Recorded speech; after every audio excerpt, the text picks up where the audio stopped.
Komana we urarenze we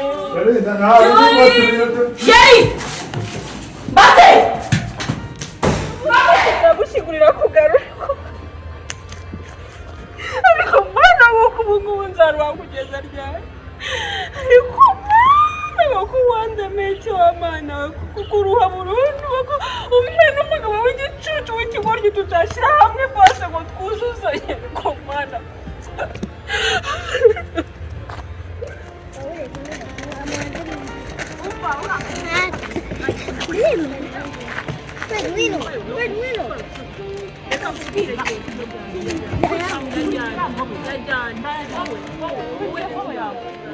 Ntubice cyane ntari hagenda usuboroze nabo bahagote wabo bahagute ese ubu ngubu reka mubwire kuko byanga bikunda n'ikindi gihe cyose niba yibashyira akagenda akabashyira ibintu byanjye ibintu byose twenda ndagura akagurisha akabashyira ibiryo nateka karura akabashyira none n'ibifangara kubakeye aratufasha aratubashyiriye se mpamvu nyine nkubwiye ngo ukwiye ndabaroga gute waretse kuba ari naho hano ndabaroga gute kugira ngo bapfire rimwe bashire bamvire mu buzima rero ubu ngubu uburozi buhari kubona ubu ngubu ko mwamaze kugena beef nabo barabizi ko mwagiranye beef tutagenda neza mu rugo cyane ko mba nta mwanya mfite ngo nsubiremo mbanze ndebe stoke muri muziteze meze neza kurya birahari meze neza ariko dore uyu mukobwa wawe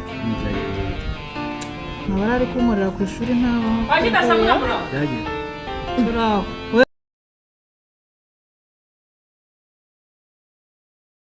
reka amakuru yacu tuyakomereza hano mu gihugu cy'u Rwanda. Nimba iyi video wayikunze reba hasi muri comment harimo link ya YouTube, kanda kuri iyo link ya YouTube urebe ino video paka irangiye. Iyi video irimo inyigisho nyinshi zitandukanye, nago nje gusa nzanye n'itangazo ryihutirwa rireba abanyarwanda mwese mutuye mu gihugu cy'u Rwanda. Iri tangazo mwese nk'abanyarwanda rirabareba, ariko nanone nongera kubibutsa ko iyi video nimba wayirebye ukayikunda jya hasi muri comment harimo link ya YouTube, ukande ku iyo link urebe iriya video paka irangiye, koko iriya video irimo inyigisho zitandukanye.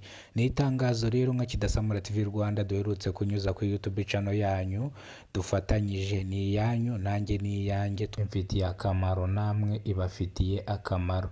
Itangazo rero riragira riti twe dukeneye abakozi 20 binjira muri sinema nyarwanda bafite umutima wo gukina filimi nyarwanda, ababikina babigize umwuga ndetse n'abashaka kubyinjiramo bafite impano. Tumaze kubona abakozi 15 mu gihe twe dukeneye abakozi 20, bivuze ngo 15 bamaze kujoininga kampanyi yacu.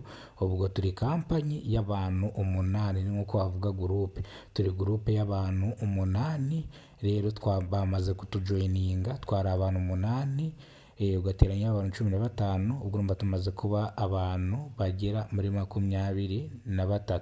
Bivuze ngo dukeneye ko tuba nibura abantu 30 kugira ngo nibura sinema yacu nyarwanda tuyizamure tuyishyire ku rwego rwo hejuru. Abantu mwakunze seri nk'umuturanyi, seri nka Citymed n'izindi zitandukanye hano mu gihugu cy'u Rwanda. Iyi nayo yitwa Umutima Umenetse, tugiye kuyisohora. Mwibuke yuko izagira episode 100, niyo mpamvu dukeneyemo abantu benshi cyane. Abantu 5 babura bajoininge groupe yacu baza dutangire dukorere amafaranga.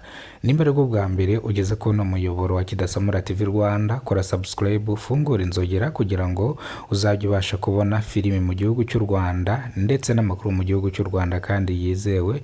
Murabizi ko Kidasamura ino YouTube channel yanyu yacagaho ikintu cyitwa amakuru, ariko amakuru nabwo anyuraho, ahubwo asigaye anyuraho gake gashoboka, ariko tugiye kubishyiramo imbaraga mujye mubona amakuru, mujye mubona na filimi.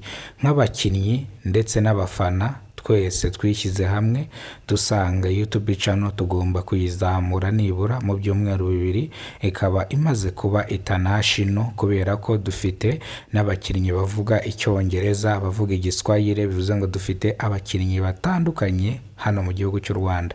Ngayo nguko rero ni muri bwa mbere ugeze ko no muyoboro, kora subscribe ufungura inzogera. Nago namwe mufite impano twabibagiwe, turacyabura abantu 5, muduhamagare tubandike muri groupe mwibuke yuko kwinjira muri filimi yacu ntacyo bisaba, nta mafaranga bisaba. Icyo bisaba ni ukuba ufite imbaraga n'umuhate wo kuba wakina filimi nyarwanda. Murakoze cyane, Imana ibahereze ubuzima buzira umuze, amafaranga n'ibindi bitandukanye.